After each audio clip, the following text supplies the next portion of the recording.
గ్రంథాలు తెరిచి జాగ్రత్తగా మీ పరిశుద్ధ గ్రంథాలని ఒళ్ళో పెట్టుకోండి. చక్కగా మీరు వాక్యాన్ని చదివేటప్పుడు వినండి. దేవుడు మీ ఆత్మీయ జీవితాన్ని కడతాడు, స్థిరపరుస్తాడు. పరిశుద్ధ గ్రంథమైన బైబిల్లో నుండి ఈరోజు మీ కొరకు, మనందరి కొరకు ప్రభు సిద్ధపరిచిన మాటలు చెప్తాను. 100వ కీర్తన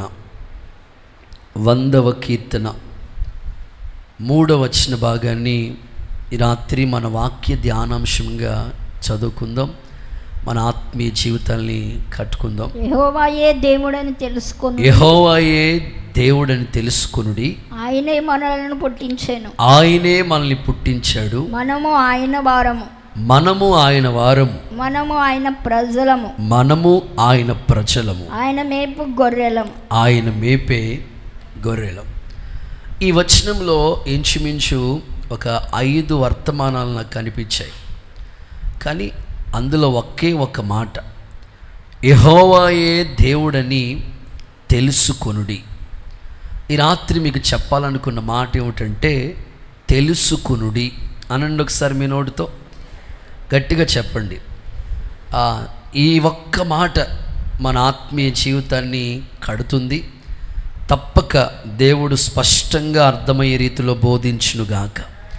అయ్యగారండి, యెహోవాయే దేవుడని నేను తెలుసుకున్నాను కనుకని ఇక్కడికి వచ్చి కూర్చున్నాను. అయ్యగారు, నిజమే, మనమందరం ప్రభు యొక్క శక్తిని గుర్తించాం కనుక ఇక్కడికి వచ్చాం. అందులో ఏ సందేహము లేదు. ఆయనే మనల్ని పుట్టించాడు. ఆయన చేతితోనే మనం నిర్మించబడ్డాం. ఆయన చేతులే మనకు రూపాన్ని ఏర్పాటు చేశాయి. నరుని నిర్మించిన విధానం, నాసిక రంధ్రంలో జీవవాయువు వదిలినప్పుడు నరుడు జీవాత్మగా మార్చబడ్డాడు. దేవుడు మనిషిని నిర్మాణం చేసిన విధానం చూస్తే భయము, ఆశ్చర్యము కలుగుతున్నది.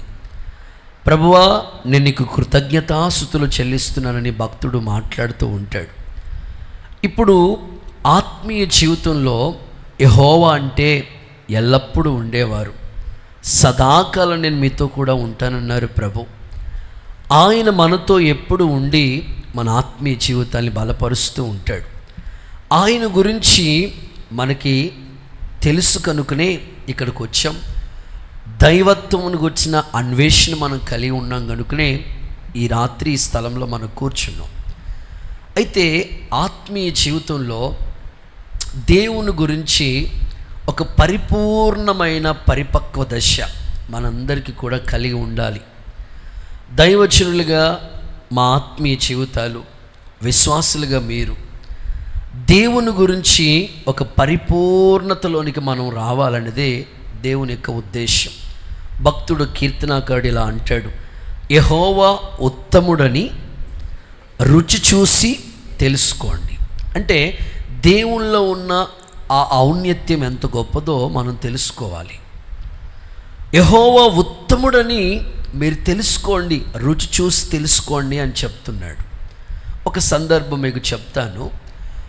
ప్రపంచంలో చాలామంది గొప్ప సేవకులు ఉన్నారు. అందులో ఒక గొప్ప దైవజనుడు ఒకసారి ఢిల్లీ దగ్గరలో మీటింగ్స్ కని వెళ్ళారట. అవి 3 రోజుల సభలు. 3 రోజులు కూడా ఒక్కరే స్పీకర్గా ఉండి దేవుని వాక్యం ఆ దైవజనులు బోధించవలసిన అవకాశాన్ని దేవుడిచ్చారు. వెళ్ళారట ఆయన.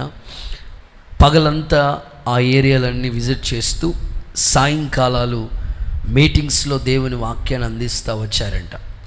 అయితే 3 రోజులు మీటింగ్ జరుగుతూ ఉన్నాయి. మీటింగ్ అయిన తర్వాత సేవకులందరికీ ఒక టేబుల్ వేసి దాని మీద భోజనాలు పెడతా ఉన్నారట. ఆయన కొత్తగా వెళ్ళారు. ఆయనతో పాటు 4-5 బ్రదర్స్ని తీసుకుని వెళ్ళారు. కూర్చున్నారు.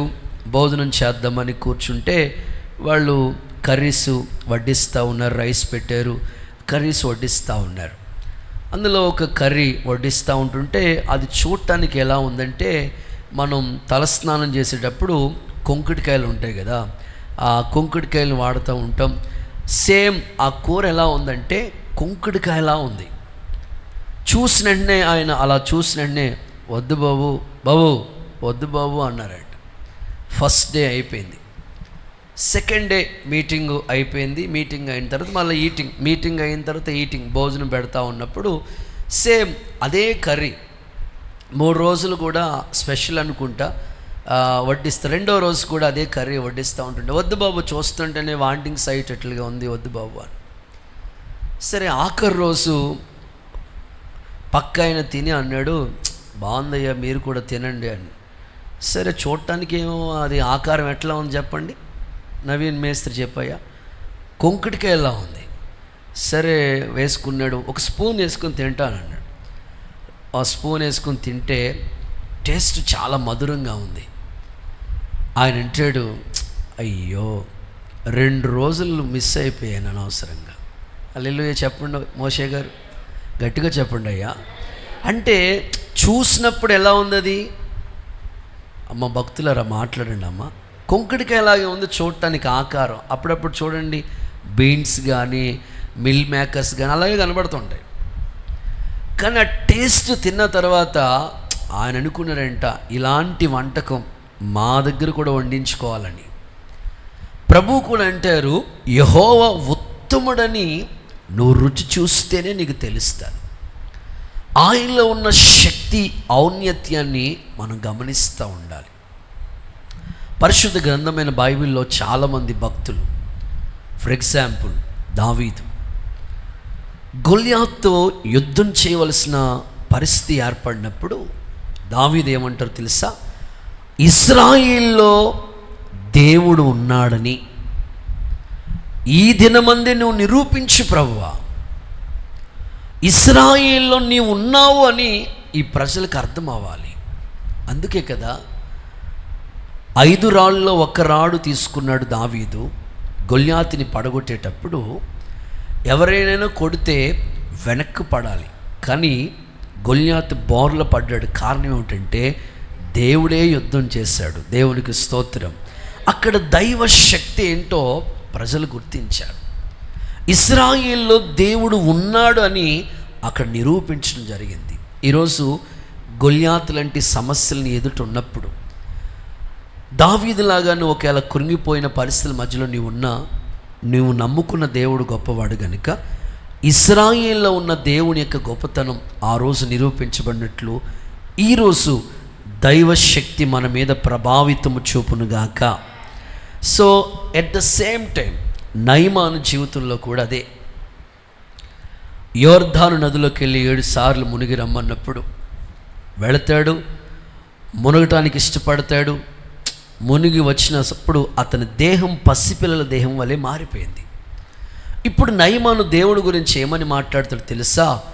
ఇశ్రాయేల్లో ఉన్న దేవుడు తప్ప ఇక లోకమందు ఎవ్వరు దేవుడు లేడు అని ఆయన నిరూపించి వాస్తవాన్ని తెలియపరుస్తూ వచ్చాడు. ఎందుకంటే ఆ శక్తి కలిగిన కార్యం నయమాన్ జీవితంలో జరిగింది. ఈ రాత్రి ఇక్కడ కూర్చున్న మీ జీవితంలో కూడా ఇశ్రాయేల్లో ఉన్న దేవుని యొక్క గొప్పతనం మన కుటుంబాల్లో కూడా అనుభవించుదుముగాక. గట్టిగా ఆమేనని చెప్పండి. సమరయ పట్టణస్థులు కూడా నేను చేసినవన్నీ నాతో చెప్పిన ఆ దేవుని గురించి ప్రకటిస్తే ఒక్క సమరయ స్త్రీ ప్రకటించిన మాటలు విని సమరయులందరూ ఏమన్నా తెలుసా? ఈయన నిజంగా లోకరక్షకుడని మేము తెలుసుకున్నామని మాట్లాడుతూ వచ్చారు.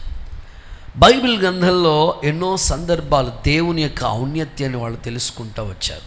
కానీ భౌతికంగా చెప్పుకోవాలంటే చాలామంది లోక సంబంధమైన విషయాలు తెలుసుకోవటానికి చాలా ఆసక్తిని చూపిస్తూ ఉంటారు. సెల్ ఫోన్ ఎలా ఆపరేట్ చేయాలో బాగా తెలుసుకుంటాం.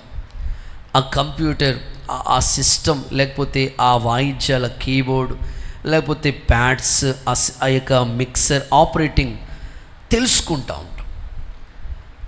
భౌతిక సంబంధమైన విషయాలు ఎన్నో మనకి బాగా తెలుస్తూ ఉంటాయి. ఇక అక్కోళ్ళ గురించి చెప్పాలంటే, వంటల గురించి మాట్లాడుకోవాలంటే ఏ వంట ఎలా ఉంటే టేస్ట్ వస్తుందో తెలుసుకుని రుచి అభిరుచి అనే ఛానల్ చూసి మరీ వంట చేసి టేస్ట్కరంగా వండాలని అనుకుంటూ ఉంటారు.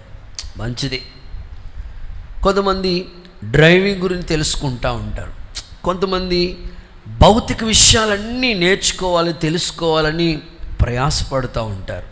కానీ ఈరోజు దేవుని గురించి ఒక పరిపూర్ణత మీ అందరికీ తెలుసుకోవాలని దేవాది దేవుడు ఇష్టపడుతున్నాడు.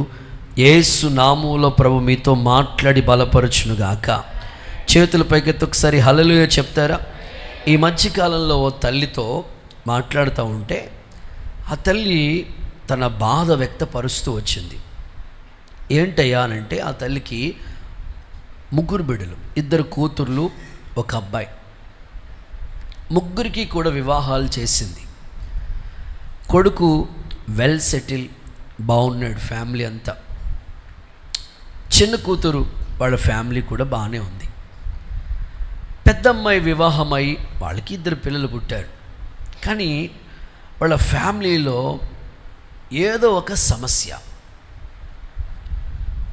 రోజు ఏదో ఒక ప్రతికూలమైన పరిస్థితి. మామూలు టార్చర్ కాదు, ప్రతిరోజు భర్త పెట్టి టార్చర్ భరించలేకపోతుంది ఆమె. ఏదో సందర్భంలో ఆ తల్లితో మాట్లాడుతున్నప్పుడు, అమ్మా మరి మీ పెద్ద కూతురు యొక్క వివాహ సంబంధం ఎవరు తీసుకొచ్చారు? ఈ సంబంధం అబ్బాయి ఫ్యామిలీ బాగుందంటున్నారు, చిన్నమ్మాయి ఫ్యామిలీ బాగానే ఉందన్నారు. మరి పెద్దమ్మాయి ఫ్యామిలీలో ఏంటి అసలు ఈ సమస్యలకి కారణం ఏంటి? అసలు ఈ పెళ్లి సంబంధం ఎవరు తీసుకొచ్చారు తల్లి అంటే, ఆ తల్లి చెప్పిన మాట ఏంటో తెలుసా? అయ్యగారు, అబ్బాయి మంచిగానే ఉద్యోగం చేస్తున్నాడని చెప్పారు. ఈ పాప కూడా బాగా చదువుకుంది కదా, 2 ఉద్యోగాలు చేసుకుంటే హ్యాపీగా ఉంటారు, అంతకన్నా మాకేం కావాలి అనే ఉద్దేశంతోనే మా బావగారిని అడిగాం. పలానా ఊరు, వీరిలో ఒకసారి ఎంక్వైరీ చేయండి అంటే, ఆ ఊరిలో చుట్టాలు ఉన్నారు, పర్వాలేదులే, ఆ ఏరియా వాళ్ళందరూ మంచోళ్ళు అని చెప్పారు. ఏమీ ఎంక్వైరీ చేయకుండా, ఏమీ తెలుసుకోకుండా ఒక ఉద్యోగం చేస్తున్నాడని ఆ కాన్సెప్ట్ మాత్రమే విని పెళ్లి చేసామయ్యా. ఆయన ఎలాంటివాడో, వాళ్ళ నాన్న ఎలాంటివాడో, వాళ్ళ అమ్మ ఎలాంటిదో, వాళ్ళ ఇంట్లో పరిస్థితులు ఏంటో, వాళ్ళ పద్ధతులు ఏంటో, వాళ్ళ పడిగట్లు ఏంటో ఏమీ తెలుసుకోకుండానే ఒక ఉద్యోగం చేస్తాడనే ఆ ఒక్క మాటే మేము తెలుసుకుని ఈ ఫ్యామిలీ గురించి, ఫ్యామిలీ బ్యాక్గ్రౌండ్ గురించి ఏమీ ఎంక్వైరీ చేయకుండా పెళ్లి చేసామయ్యా. ఈరోజు మా పెద్ద కూతురు పడుతున్న పాటలు చూస్తూ ఉంటుంటే, ఆ రోజు ఎందుకు ఎంక్వైరీ చేయలేకపోయాము, ఎందుకు వివరంగా తెలుసుకోలేకపోయామని బాధపడుతున్నానయ్యా అని చెప్పింది.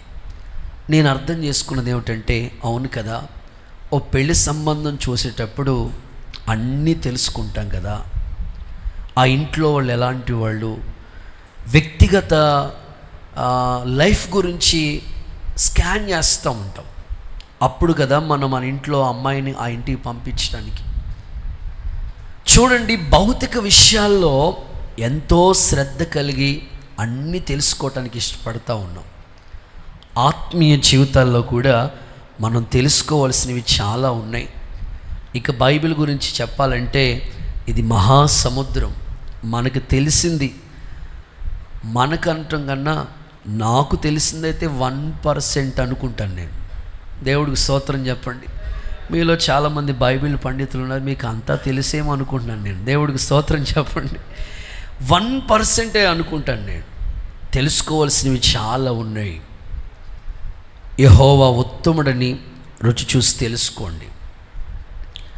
యెహోవాయే దేవుడని తెలుసుకోండి. బైబిల్ గ్రంథం ఇంకా ముందుకు మనం చదువుకుంటూ వెళితే, సౌలు, ఇశ్రాయేలుకి మొదటి రాజుగా ఉన్న సౌలు, దావీదుకి హాని చేస్తున్నాడని యోనాతాను ముందే తెలుసుకునేవాడంట. మా నాన్న నా స్నేహితుడికి ఎక్కడ హాని తలపెట్టాలని ప్రయత్నం చేస్తున్నాడు, ముందే ఎంక్వైరీ చేసేవాడంట. అసలు బైబిల్లో అలా చదువుకుంటూ వెళ్తే చాలా సందర్భాలు నాకు గుర్తొస్తూ వచ్చాయి. సొలొమోన్, యెరోబోము పని యందు శ్రద్ధ గలవాడని తెలుసుకుని అతని ఆ పని అప్పగించాడంట. తీతు ఆసక్తి కలిగిన వాడని పౌలు తెలుసుకుని ఒక సంఘానికి పంపించాడట. నిజమే, ఏమీ తెలుసుకోకుండా ఆత్మీయ జీవితాల్లో అడుగులు ముందుకు వేయకూడదు. సేవకులుగా మేమైనా, విశ్వాసులుగా మీరైనా తెలుసుకోవాల్సిన విషయాలు చాలా ఉన్నాయి. నేను బైబిల్ చదువుతూ ఉన్నప్పుడు ఇంచుమించు ఒక 12 పాయింట్స్ నాకు దేవుడు అనుగ్రహిస్తూ వచ్చాడు. అవన్నీ చెప్తే తెల్లారిపోతుంది. అన్నీ కాదు కానీ కొన్ని మాత్రమే, ఒక 5 మాటలు త్వరగా చెప్పి ఈ సందేశాన్ని ముగింపులోకి తీసుకురావాలని ఆశపడుతున్నాను. చేతుల పైకెత్తి ఒకసారి హల్లెలూయా చెప్తారా? ఏదైనా కల వచ్చిందనుకోండి, వెంటనే అన్నయ్య ఈ కల వచ్చింది, ఈ కలకి భావం ఏంటి అంటే తెలుసుకోవాలనుకుంటాం మనం. అలాగే దేవుని గురించి మనం ఇంకా ఏం తెలుసుకోవాలి అనే ప్రశ్న మీరు నోట్ చేసుకుంటే ఒక 5 విషయాలు మీకు చెప్తాను. మైనస్గా చెప్పనా, అపవాది సాతానుగాడండి, వాడికి సమయము కొంచెమేనని తెలుసుకుని ఎవరిని మింగుదమని గర్జించు సింహం వల్లే తిరుగులాడుతున్నాడంట. అపవాదికి తెలిసిపోయిందంట సమయం కొంచెమే ఉంది అని. కానీ దేవుని పిల్లలు తెలుసుకోవాల్సిన విషయాలు తెలుసుకోలేకపోతున్నారు. ఈ రాత్రి మనం ఇంకా ఏం తెలుసుకోవాలో ఒక 5 మాటలు మీకు చెప్తాను. చదవండి. మొదటి మాట, యోబు గ్రంథం 42వ అధ్యాయం 2వ వాక్య భాగాన్ని ఒకసారి చదువుదామా?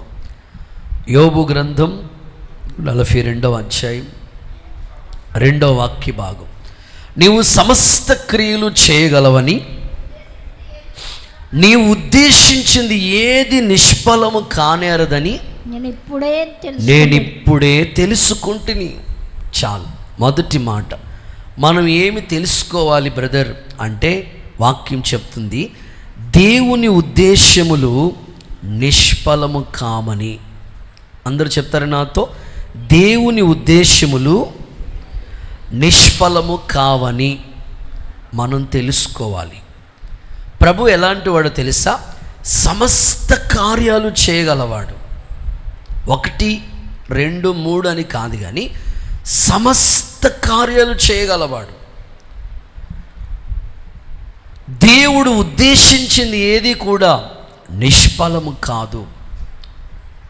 దేవునికి మన పట్ల, ప్రతి ఒక్కరి పట్ల ఒక్కొక్క ఉద్దేశాలు ఉన్నాయి.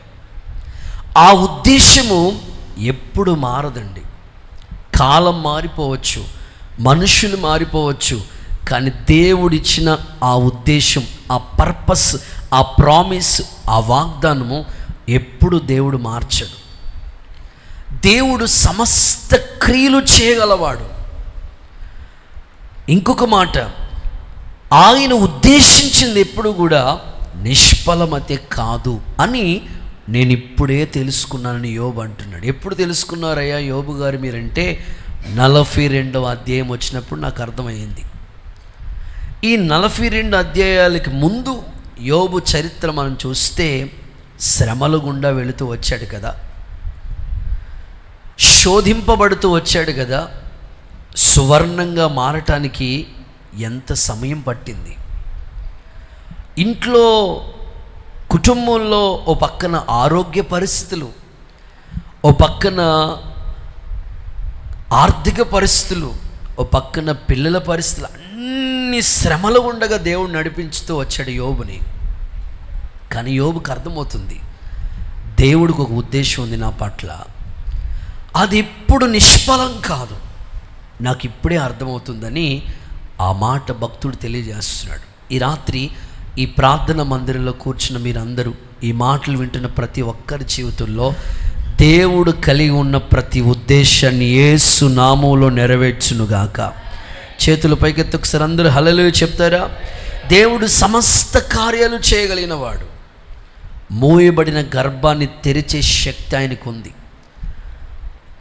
బైబిల్లో మీరు చూస్తే హన్నా నిందల మధ్యలో బాధించబడుతుంది, పిల్లలు లేక నిందించబడుతూ ఉంది. దేవుడు సమస్త క్రియలు చేయగలిగిన వాడు. మూయబడిన గర్భాన్ని దేవుడు తెరిచి దుఃఖాన్ని ప్రతిగా సంతోషం ఇచ్చాడు కదా. గర్భఫలం విషయంలో ఎంతమంది ఎదురు చూస్తున్నారో వారి విషయంలో దేవుడు సమస్త కార్యాలు మొదలుపెట్టునుగాక. యేసు నామములో పిల్లల విషయంలో మేలు జరుగునుగాక. అలాగే కొంతమంది అనారోగ్యాలతో బాధపడుతున్నారు. హిజ్కియా మరణకరమైన రోగంతో బాధపడుతున్నప్పుడు గోడ తట్టు తిరిగితే దేవుడు సమస్త క్రియ చూడండి, గోడ తట్టు తిరిగి కన్నీళ్లతో ప్రార్థన చేస్తే వెంటనే 15 సంవత్సరాల ఆయుష్ పొడిగించాడు కదా దేవుడు. ఆయన సమస్త క్రియలు చేయగలవాడు, ఆయనకు అసాధ్యమైనది ఏదీ లేదు. ఒకవేళ అనారోగ్యంతో ఇక్కడ కూర్చుని ఈ మాటలు వింటున్న వాళ్ళు, లైవ్ చూస్తున్న వాళ్ళలో అనారోగ్యంతో బాధపడుతున్న వాళ్ళకి దేవుడు ఆయుష్ని పొడిగించునుగాక, వాక్కుని పంపి స్వస్థపరచునుగాక, దీర్ఘకాలిక వ్యాధుల నుంచి విముక్తి కలుగునుగాక. ఆయన సమస్త క్రియలు చేయగలవాడు.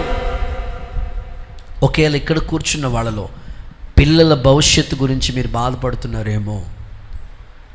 హాగరు, ఈ పిల్లోడు చావు నేను చూడలేను అయ్యా, కట్టుకున్నవాడు కసాయివాడిగా మారిపోయాడు, ఏం చేయాలో అర్థం కావట్లేదని అలా ఆ ప్రక్కన పడేసి ఏడుస్తూ ఉంది హాగరు. ఒకవేళ మీలో మా పిల్లల భవిష్యత్తు ఏంటండి, అన్నగారు వాళ్ళ ఫ్యూచర్ ఏంటండి, ఏం అర్థం కావట్లేదు నాకు అని ఒకవేళ నువ్వు బాధపడుతూ ఉంటే, హాగరు కన్నీళ్లు విడిచిన దేవుడు, చూసిన దేవుడు ఆమె కోసం ఒక నీటి బుగ్గను పుట్టించాడు కదా. హాగరు సంతానాన్ని దేవుడు దీవెనకరంగా మార్చాడు కదా. ఈ రాత్రి మీ పిల్లల గురించి, వాడి భవిష్యత్తు గురించి నువ్వేమీ కలవరపడవలసిన పని లేదు. ఆయన సమస్త కార్యాలు మొదలుపెట్టునుగాక. ఆయన ఉద్దేశాలన్నీ యేసు నామములో నెరవేరునుగాక. వివాహ విషయంలో, మీ పిల్లల వివాహ విషయంలో కొంతమంది చింతిస్తూ ఉంటారు. దేవుడు ఎలియాసుని పంపించి ఇస్సాకు కొరకు రిబ్కమ్మను సిద్ధపరిచినట్లు మీ పిల్లల వివాహ విషయంలో దేవుడు సమస్త కార్యాలు జరిగించునుగాక. గృహాల విషయంలో సమస్త కార్యాలు జరిగించునుగాక. ప్రమోషన్ విషయంలో సమస్త కార్యాలు జరిగించునుగాక. ట్రాన్స్ఫర్స్ విషయంలో కూడా యేసు నామములో ఆయన కార్యాలు జరుగునుగాక. సమస్త క్రియలు చేసి ఉద్దేశించింది దేవుడు ఖచ్చితంగా నెరవేరుస్తాడండి. నీ పట్ల ఒక ఉద్దేశం ఉంటుంది దేవుడికి. ఒక మొక్క నువ్వు నాటావు, ఎందుకు నాటావు అంటే వారు చెప్తారు ఒక ఉద్దేశం ఉందయ్యా, ఈ మొక్క నీడిస్తుంది, గాలిస్తుంది, దాని యొక్క ఫలాన్ని కూడా నేను అనుభవిస్తానయ్యా. ఒక మొక్కను ఒక ఉద్దేశంతో ఇంతగా నువ్వు నాటితే మరి నిన్ను సృష్టించిన దేవుడు నీ పట్ల ఎంత ఉద్దేశాలు కలిగి ఉంటాడు. చదువుకునే పిల్లల్ని అప్పుడప్పుడు నేను అడుగుతూ ఉంటాను. 10th ఇంటర్మీడియట్ అయిపోయినా లేదా 10th అయిపోయిన పిల్లల్ని, నన్ను నెక్స్ట్ ఏం చదవాలనుకుంటున్నావు? వాళ్ళు అంటారు, ఇంకేం అనుకోలేదు అన్నయ్య. ఇంకెప్పుడు అనుకుంటావు అన్నయ్య? ఒక పర్పస్ ఉండాలి కదా, ఒక ఉద్దేశం ఉండాలి కదా. ఇప్పుడు చూడండి, ఒక చోట రోడ్డు ప్రక్కన కన్స్ట్రక్షన్ వర్క్లు జరుగుతూ ఉంటాయి, నిర్మాణం జరుగుతూ ఉంటుంది. ముందుగానే ఆ వర్క్ నిర్మాణానికి ముందుగానే ఒక ఫ్లెక్స్ పెట్టుంటారు. పెద్ద అపార్ట్మెంట్ నిర్మాణం చేయబోతున్నారు, ఒక 5 స్టేర్లో 5 అంతస్తుల అపార్ట్మెంట్ కడుతున్నారు అనుకోండి. దానికి ముందుగానే ప్లానింగ్ ఉంటుంది, ఇంజనీర్ గారి ప్లానింగ్ ఉంటుంది. ఇట్లా ఫ్యూచర్ ఇలా ఉంటుందని ముందుగానే ఆ అపార్ట్మెంట్కి సంబంధించిన ఫ్లెక్స్ డిజైన్ చేసి అక్కడ పెడతారు. అంటే కట్టక ముందే ఇలా కడతామని ముందుగానే వాళ్ళు ప్లాన్ చేసుకుంటారు. మరి దేవుడు నువ్వు తల్లి గర్భంలో ఉండగానే నీ పట్ల ఒక ఉద్దేశాన్ని దేవుడు కలిగి ఉన్నాడు. ఆ ఉద్దేశాలు ఎప్పుడు కూడా నిష్ఫలం కావు. నీ ఆశ విఫలమైపోయిందని అనుకోవద్దు. మరలా చెప్తున్నాను, ఎండిపోయిన ఎముకలను కూడా జీవాన్ని పుట్టించే శక్తి ఆయనకు ఉంది. ఆమేనని చెప్పండి. ఆయన ఉద్దేశాలు గొప్పగా ఉంటాయి. చూడండి, బైబిల్లో దేవుని యొక్క ఉద్దేశాన్ని గురించి మాట్లాడతాను. లేఖనాల్లో చూడండి, జకరియా గ్రంథం 8వ అధ్యాయం 15వ వాక్యం చదువుతారు ఒకసారి. జకరియా పుస్తకం 8వ అధ్యాయం 15వ వచనం. మేలు చేయి ఉద్దేశించి ఉన్నాను గనుక భయపడొద్దు. నీ పట్ల ఒక మేలు, ఏదో ఒక మేలు చేయాలని ఆయన ఒక ఉద్దేశాన్ని కలిగి ఉన్నాడు. నువ్వైతే భయపడవద్దు. నా పిల్లలు ఏమైపోతారు, నా కుటుంబం ఏంటి, ఎప్పుడు ఈ ఫైనాన్షియల్ ఇబ్బందుల నుంచి నాకు విడుదల దొరుకుతుంది, ఎప్పుడు ఈ బాధ నుంచి నాకు విముక్తి నువ్వు అస్సలు టెన్షన్ పెట్టుకోవాల్సిన పని లేదు. ఈ సంపూర్ణ రాత్రి ఉపవాస ప్రార్థనలో నువ్వు తెలుసుకోవాల్సింది ఏంటంటే, ఆయన ఉద్దేశం ఎప్పుడూ మారదు. నీ కోసం ఒక మేలు ఆయన సిద్ధం చేశాడు. బైబిల్ ఇలా చెప్తుంది, భయభక్తులు కలిగిన వాళ్ళకి దాచిన మేలు ఎంతో గొప్పది అన్నాడు. రెండంతలుగా నీకు మేలు చేస్తానన్నాడు. మునుపుటి కంటే, అంటే గత సంవత్సరాల్లో దేవుడు మేలు చేయలేదా? చేశాడు కదా.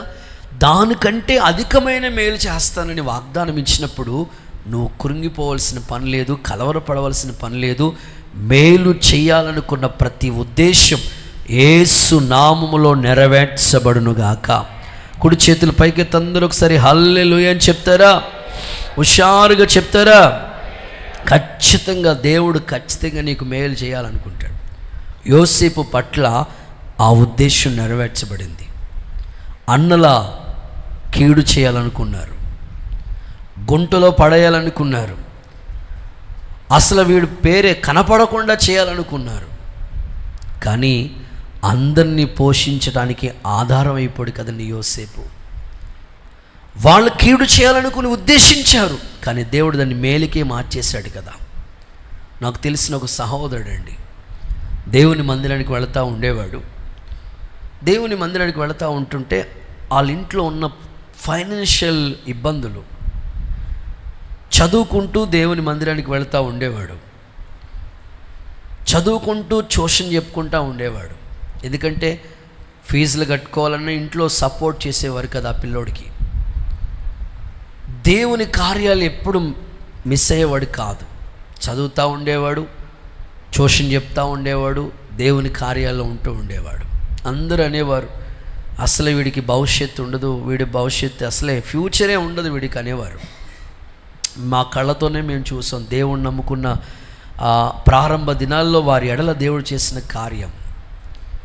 ఉద్యోగ ప్రయత్నాలు చేయగా అలాగే ట్యూషన్ చెప్పుకుంటూ చాలా కాలం ప్రైవేట్ జాబ్ చేస్తూనే వచ్చాడు. దేవుడు కనికరం, ఆయన కొరకు దాచిన ఆ మేలు ఏంటంటే ఒక గవర్నమెంట్ ఉద్యోగం సిద్ధపరిచాడు. ఆ ఉద్యోగం చేసుకుంటా ఉన్నాడు.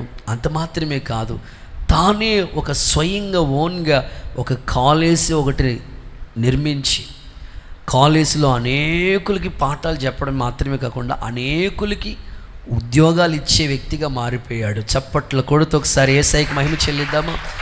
ఇప్పటికీ కూడా ఎంతమంది అవమానించారో వాళ్ళందరూ ఇప్పటికీ సిగ్గుపడతా ఉంటారు. దేవుడు ఏదో ఒక మేలు నీ కోసం దాచాడు. ఆ ఉద్దేశం ఎప్పుడు కూడా నిష్ఫలం కాదు అని నువ్వు తెలుసుకో. నీ ఇంటిలో దాచిన ప్రతి మేలు యేసు నామములో దేవుడు దయచేయునుగాక. ఇందులో నేను ఒక మాట చదివిస్తాను. ఇర్మియా గ్రంథంలో 29వ అధ్యాయం 11వ వాక్యం ఒకసారి చదవండి.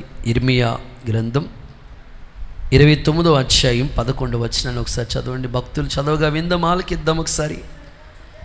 నేను మిమ్మల్ని గురించి ఉద్దేశించిన సంగతులు నేను ఎరుగుదును, రాబో కాలమందు మీకు నిరీక్షణ కలుగునట్లుగా. ఓకే, అవి సమాధానకరమైన ఉద్దేశాలే కానీ హానికరమైనవి అయితే కాదు. అందరూ ఒకసారి ఆమెనంటారా? నీకెప్పుడు హాని చేయుడు దేవుడు. నీ పక్కోళ్ళకి షేకండి ఇచ్చి విశ్వాసంతో చెప్పు ఈ మాట. ఏం చెప్తున్నారు? నిద్రపోవద్దని చెప్తున్నారా అని చెప్పండి. దేవుడు ఎప్పుడు నీకు హాని చేయడు. ఆమేన్. ఒకసారి అందరూ చప్పలు కొడుతూ యేసయ్యకి మహిమ చెల్లిస్తారా? ఎప్పుడు హాని చేయడు ఆయన. ఒకవేళ ప్రజలు హాని చేయాలని ప్రయత్నం చేద్దామన్నా ఆ హానిని కూడా దేవుడు మేలుకరంగానే మార్చేస్తాడు. సమాధానకరమైన ఉద్దేశాలే. కొన్నిసార్లు చూడండి, హెల్త్ కంప్లైంట్స్ వస్తూ ఉంటాయి. ఆ రిపోర్ట్లు చూడగానే లేనిపోని బీపీ ఎక్కువైపోతూ ఉంటుంది, కంగారు చేస్తూ ఉంటుంది, ఏం చేయాలో అర్థం కాదు, షేక్ వచ్చేస్తూ ఉంటుంది. దేవుడు నీకైతే హాని చేసేవాడు కాదు. ఆయన మీ హృదయంలో ఉన్న ప్రతి కలవరాన్ని దేవుడు తొలగిస్తాడు. మీ పట్ల ఆయనకి ఒక సమాధానకరమైన ఉద్దేశాలు కలిగి ఉన్నాడు ఆయన. కొన్నిసార్లు చూడండి, ఇంట్లో మారని భర్త గురించి చాలాసార్లు ఇంక ఎప్పుడు మారతాడు ఈయన, ఇంక ఎన్ని సంవత్సరాలు ఈయన కోసం ప్రార్థన చేయాలని విసిగిపోయి ఉంటారు. కొన్ని సందర్భాల్లో ఇక విసిగిపోయి వాళ్ళు ఏం చేస్తూ ఉంటారంటే, ఇంక ప్రార్థన చేయడం మానేసి భౌతిక విషయాల మీదకి వాళ్ళ మనసు వెళ్ళిపోతూ ఉంటుంది. ఎలాగంటే ఇంటికి వస్తూ ఉంటాడు, అప్పుడప్పుడు రోడ్ల మీద కొంతమందిని మనం చూస్తూ ఉంటాం. జాతకం చెప్తాను, శలక జాతకం ఉన్నది ఉన్నట్లుగా చెప్తాను, జారబోయేది చెప్తాను, చేతిలో ఉన్న రాయి రేఖను చూసి చెప్తాను అంటాడు. ఈవిడికి దేవుడి మీద ఉన్న విశ్వాసం పూర్తిగా తొలగిపోయి జాతకం మీదకి వెళ్ళిపోతుంది. నా ఫ్యూచర్ ఎలా ఉంటుంది, నా పిల్లల ఫ్యూచర్ ఎలా ఉంటుంది, కుటుంబంలో ఉన్న వాళ్ళ ఫ్యూచర్ ఎలా ఉంటుంది. ఇక వచ్చినట్టునే వాడికి ఒక కుర్చీ వేస్తుంది. అమ్మ చెప్పయ్యా అంటే ఆ చేయి చూస్తాడు ఆయన, రేఖలు చూసి అంటాడు, ఈ రేఖ ఇక్కడ వరకు చివరి వరకు వచ్చేసిందా, ఇక మీ ఆయన 3 సంవత్సరాల వరకు తాగుడు మానడు, ఇంట్లోనే ఉంటాడు, వాళ్ళ ఆయన ఈ మాట వింటాడు. 2 రోజులు అయిన తర్వాత, ఏమండి మానేయండి, జాతకం చెప్పాడు కదా 3 సంవత్సరాలు, ఇంకెక్కడ, పిల్లల గురించి చెప్పండి, మీ అమ్మాయి ఈ సంవత్సరం కూడా పెళ్ళవదు. ఇవే వీళ్ళ ఫ్యూచర్ ఏంటంటే, ఎవరో చెప్పింది ఏదో జరుగుతుందని అట్లాగా. బైబిల్ ఏం చెప్తుంది? మీ మనసు భౌతిక విషయాల వైపుకి డైవర్ట్ అవ్వకూడదు. వాక్యంలో ఏముంది? దేవుడు సమాధానకరమైన ఉద్దేశాలే మన పట్ల చేస్తాడు. ఆయన ఉద్దేశం ఎప్పుడు నిష్ఫలం కాదు, ఖచ్చితంగా సఫలమవుతుంది. ఈ రాత్రి నేను ఆశిస్తున్నాను, ఎంత ఆసక్తిగా ఉపవాసం ఉండి ఈ సంపూర్ణ రాత్రిలో అడుగుపెట్టిన మీ కుటుంబాల్లో ఆయన ఉద్దేశించాలిన ఉద్దేశాలన్నీ నిశ్చయముగా సఫలమగునుగాక, మేలు జరుగునుగాక. ఇక 2వ మాటలోకి వచ్చేస్తున్నాను, అది నువ్వు తెలుసుకోవాలి. ఓకే, సెకండ్ వన్, 2వ మాట, దేవుని గురించి మనం ఏం తెలుసుకోవాలి అంటే, 1 దేవుని ఉద్దేశాలు నిష్ఫలం కావని తెలుసుకోవాలి. 2 కీర్తనల పుస్తకం 4వ అధ్యాయం 3వ వాక్య భాగాన్ని చూస్తారా? కీర్తనల పుస్తకం 4వ అధ్యాయం 3వ వాక్య భాగం. యెహోవా తన భక్తులను తన కొరకు ఏర్పాటు చేసుకున్నాడని తెలుసుకోండి. చాలు. 2వదిగా మనం తెలుసుకోవాల్సింది ఏంటంటే, భక్తులను దేవుడు ఏర్పాటు చేసుకుంటాడు. ఆమేనని చెప్పండి ఒకసారి. దేవుడు ఏర్పాటు ఎంత గొప్పదో తెలుసండి. భక్తి కలిగిన వాళ్ళని ఆయన ఏర్పాటులో ఉంచుతాడు. ఆయన ఏర్పాటులో భక్తి కలిగిన వాళ్ళని, ఆయనకు ఒక ఏర్పాటు ఉంటుంది, ఆ ఏర్పాటులో భక్తి కలిగిన వాళ్ళు ఖచ్చితంగా ఉంటారు. దేవుడు తన కోసం భక్తి కలిగిన వాళ్ళని ఏర్పాటు చేసుకుంటాడంటండి. బైబిల్ ఏమని రాస్తుందో తెలుసండి, దేవుడు తన భక్తుల్ని ఎన్నడూ విడవడు. ఇంకొక మాట, శోధనలో నుంచి కూడా తప్పించే శక్తి దేవుడికి ఉంది భక్తి కలిగిన వాళ్ళని. భక్తిని గురించి ఎన్ని మాటలు రాశారు బైబిల్ గ్రంథంలో అంటే, ఈ భక్తి ఇప్పుడు చేస్తున్న భక్తి, సాధారణంగా ఈ ఆన్లైన్ ప్రేయర్ అంటే ఏమనిపిస్తుంది, రాత్రి అంతా నిద్ర లేకుండా ఉండాలా, పర్లేదు ఎలాగ రేపు ఆదివారం కదా, రేపు వెళ్తే సరిపోద్ది కదా, అంత భక్తి చేయాలా మనం, పర్వాలేదులే అని మన మనసు అనిపిస్తూ ఉంటుంది. కానీ భక్తిని గురించి దేవుడు వాక్యం ఏం చెప్తుందో తెలుసా? ఇప్పటి కొరకే కాదంటే ఈ భక్తి, రాబోతున్న కాలానికి కూడా ఈ భక్తి ప్రయోజనకరము, లాభ సాధనం అని చెప్తున్నాడు. అంటే భక్తి వల్ల ఎన్నో లాభాలు ఉన్నాయి. ఎన్ని లాభాలు ఉన్నాయో తెలుసా? నీ భక్తి నీకు ధైర్యం పుట్టించదా అన్నాడు. అంటే నీకు ఏ బాధలు వచ్చినా నువ్వు చేసే భక్తే నీకు ధైర్యాన్ని పుట్టిస్తుంది. భక్తిని గురించి భక్తుడు మాట్లాడుతూ ఇలా చెప్తా ఉంటాడు. ఏమంటాడు తెలుసా? లేఖనాల్లో మనం చూడగలిగితే భూమి మీద ఉన్న భక్తులే శ్రేష్ఠులు, వాళ్ళు కేవలం నాకు ఇష్టులు అన్నాడు. అంటే భక్తి కలిగిన వాళ్ళు దేవునికి ఇష్టలుగా మారిపోతారండి. ఇంకా ప్రభు అంటాడు, భక్తుల ప్రాణాలని నేను కాపాడుతానని ప్రభు చెప్పాడు. కనుక ఆత్మీయులైన మనమందరం కూడా భక్తి విషయాల్లో దేవుడు ఏర్పాటు చేసుకుంటాడు కొంతమంది భక్తి కలిగిన వాళ్ళని. ఆ ఏర్పాట్లో నేను కూడా ఉండాలి ప్రభు అని నువ్వు తెలుసుకోవాలి. దేవుని ఏర్పాటు, దేవుని చిత్తం చాలా గొప్పగా ఉంటుంది. ఆ ఏర్పాటు మనం తప్పిపోకూడదు. భక్తి కలిగిన వాళ్ళని దేవుడు సెలెక్ట్ చేసుకుంటాడండి. చేతుల పైకెత్తి ఒకసారి హల్లెలూయా అని చెప్తారా? దానియేలు భక్తి చూడండి, చదువుదాం ఒకసారి. దానియేలు గ్రంథం 6వ అధ్యాయం 23వ వాక్య భాగం చదవండి ఒకసారి. దానియేలు పుస్తకం 6:23. రాజు ఇందును గూర్చి అతి సంతోషభరితుడై, ఓకే,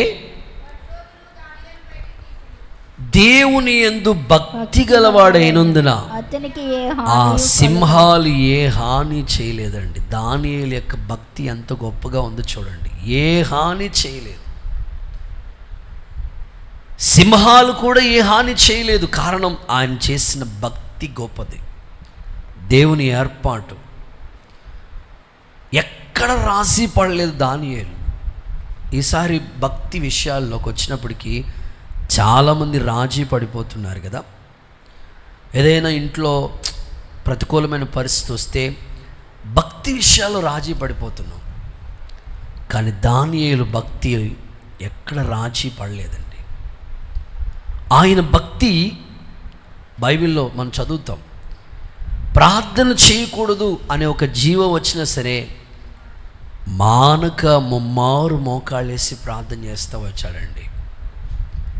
అలాంటి భక్తి కలిగిన వాళ్ళని దేవుడు ఏర్పాటు చేసుకున్నాడు. కనుకనే ఆ దేశంలో, ఆ ప్రాంతంలో ఒక గొప్ప ఉద్యమం వచ్చింది. దానియేలు దేవుడే జీవం కలిగిన దేవుడని ప్రజలు గుర్తించారు. రాజు సహితం సాక్ష్యం ఇచ్చాడు. చప్పట్లు కొడుతూ ఒకసారి యేసయ్యకి మహిమ చెల్లిద్దామా? ఈ రాత్రి నా ప్రార్థన, మన దేశంలో, మన ప్రాంతంలో ఇలాంటి భక్తి కలిగిన వాళ్ళని దేవుడు లేవనెత్తునుగాక, యేసు నామములో సిద్ధపరచునుగాక. భక్తులను దేవుడు ఏర్పాటు చేసుకుంటాడు. లూదియా దైవ భక్తి కలిగిన స్త్రీ అండి. హృదయము తెరవబడింది. తన ఇంటోళ్ళందరూ రక్షింపబడ్డారు. నా ప్రార్థన, నువ్వు చేసే భక్తి నీ ఇంటి వారిని రక్షణలోకి నడిపించునుగాక. మన ఇంటిని గురించిన ఆసక్తి ఎప్పుడు ఉండాలండి. నిజమే, మనం భక్తి చేస్తున్నాం ప్రభువా, నా భక్తి నాకొక్కరికే కాదయ్యా, నా ఇంటి వాళ్ళని రక్షణలోకి నడిపించే లూదియా లాంటి భక్తి కావాలి. లూదియా అనే మాటకు అర్థం ఏంటో తెలుసా? దివిటి, దీపం. ఒక్క స్త్రీ 2 సంఘాలు కట్టిందండి. ఎంత చక్కని భక్తి కలిగిన సహోదరండి. ఈ రాత్రి ఇక్కడ కూర్చున్న స్త్రీల సమాజాన్ని నా దేవుడు జ్ఞాపకం చేసుకుని ఇలాంటి భక్తిలో మిమ్మల్ని స్థిరపరచునుగాక. ఎందరో భక్తి కలిగిన వాళ్ళు ఉన్నారండి. ఎలీషా భక్తి కలిగిన దైవజనుడు, చాలా భక్తి. ఈరోజున సేవ పరిచర్యలో ఉన్న సేవకులు కూడా భక్తి కలిగిన సేవకులుగా దేవుడు తన ఏర్పాట్లు అనేకుల్ని ఏర్పాటు చేసుకుంటున్నాడు. నా ప్రార్థన, దేవుడు తన కోసం భక్తుల్ని ఏర్పాటు చేసుకునుగాక. ఎఫ్రాయిం తన భక్తి ఏమైపోయిందో తెలుసండి? మంచు ఆరిపోయినట్లు ఆరిపోయిందంట. చూడండి ఆ మాట. హోషేయ గ్రంథం 6వ అధ్యాయం 4వ వాక్య భాగం. హోషేయ గ్రంథం 6వ అధ్యాయం 4వ వాక్య భాగం. నిన్ను నేనేమి చేతును? ఎఫ్రాయిము, నేను నిన్నేం చేస్తాను?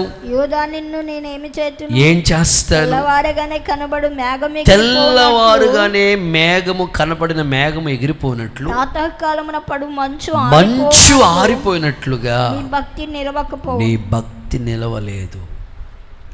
మీ భక్తి ఎఫ్రాయిం భక్తిలా ఉండకూడదండి. ఆయన భక్తి అంట మేఘము వెళ్ళిపోయినట్లు, మంచు ఆరిపోయినట్లు భక్తి ఆరిపోయిందంట. ఒకప్పుడు నిజమే, చాలా భక్తి చేసేవాళ్ళేమో, రాను రాను భక్తి అని ఆ దీపం ఆరిపోతుందేమో. ఒకసారి ఆత్మ పరీక్ష చేసుకుని, ప్రభువా నా భక్తి లూదియాలాగా దానియేలు వలె ఉండాలి, కానీ నా భక్తి ఎఫ్రాయింలాగా ఆరిపోయే భక్తి నాకు వద్దయ్యా. నేను మండుచు ప్రకాశించుచు దీపముగా మారి అనేక దీపాలను వెలిగించే ఒక దిదీప్యమానమైన భక్తి చేయటానికి నాకు అలాంటి కృపనివ్వండి అయ్యా అని నిజంగా నువ్వు కోరుకోగలిగితే, నా తండ్రి నీ భక్తిని స్థిరమైన పునాది మీద కట్టునుగాక. దేవుడు తన కోసం భక్తి కలిగిన వారిని ఏర్పాటు చేసుకునుగాక. కొంతమంది ఏమనుకుంటారంటే, నేను భక్తి చేయకపోతే ఇక దేవుడికి ఎవ్వరు దొరకరేమో అనుకుంటారు. లేదండి, దేవుడికి ఆల్రెడీ చాలామంది భక్తి కలిగిన వాళ్ళని సెలెక్ట్ చేసుకుంటాడు ఆయన. సౌలు నేనే రాజుని అనుకున్నాడు. దేవుడు అన్నాడు, నువ్వు కాదయ్యా, నీ తర్వాత నెక్స్ట్ సిద్ధంగా ఉన్నాడు దావీదు. నా హృదయానుసారుడు అతడు. రోజుకి 7 సార్లు స్తుతించేవాడు, 3 సార్లు ప్రార్థన చేసేవాడు. చూడండి దేవుని ఏర్పాటు.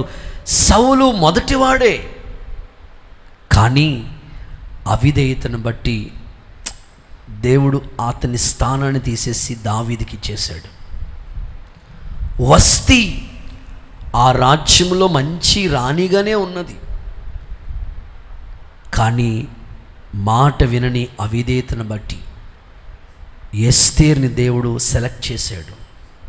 మీరు ఒకటే గుర్తుపెట్టుకోండి, నేను భక్తి చేయకపోతే దేవుడికి లాస్ ఏమో అని మీరు ఎప్పుడు అనుకోకూడదు. ఆయనకి రెడీగా చాలామంది సెలెక్టెడ్గా రెడీగా ఉంటారు ఆయనకి.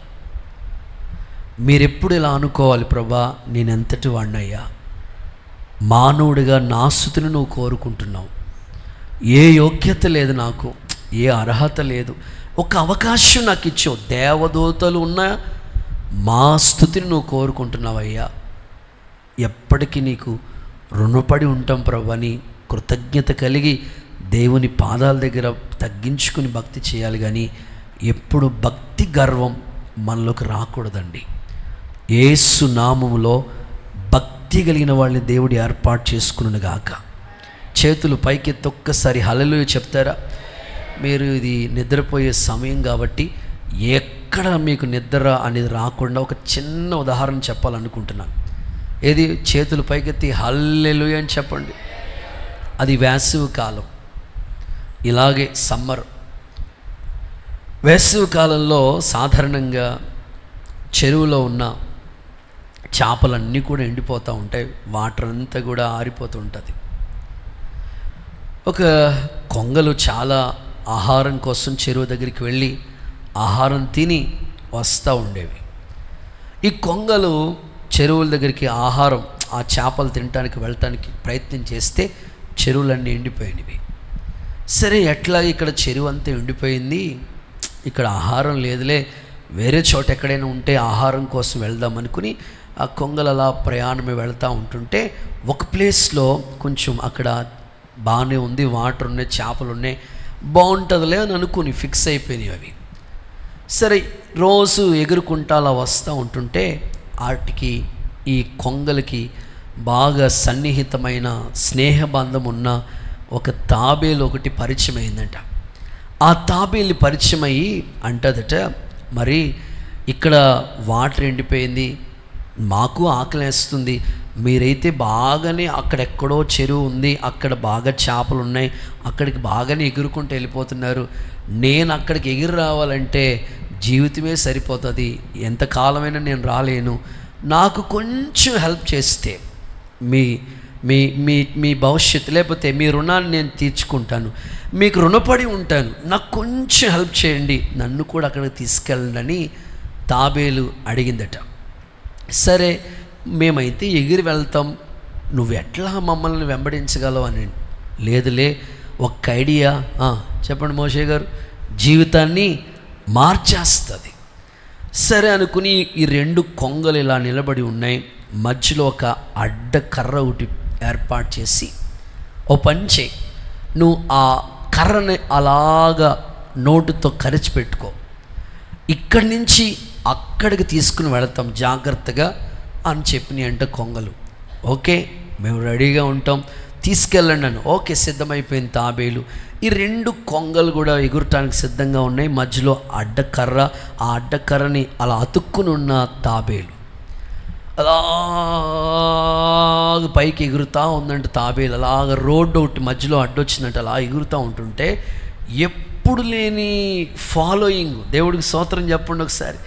ఎప్పుడు లేని జనం రోడ్డు మీద అలాగే, బస్సులో ఉన్నవాళ్ళు ఆగిపోయారంట, కాలేజీకి వెళ్ళిన పిల్లలు ఆగిపోయారంట, స్కూల్స్కి వెళ్తున్న పిల్లలు ఆగిపోయారంట, ఆఫీస్కి వెళ్తున్న వాళ్ళు అందరూ ఆగిపోయి అలా చూస్తూ ఉన్నారంట.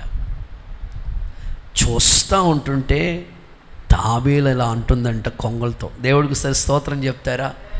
కొంగలారా, మీరు ఎప్పుడైనా అలా ఆకాశంలో ఎగురుతున్నప్పుడు ఎవరైనా మీ వెంక చూసారా? హల్లెలూయా చెప్పండి ఒకసారి.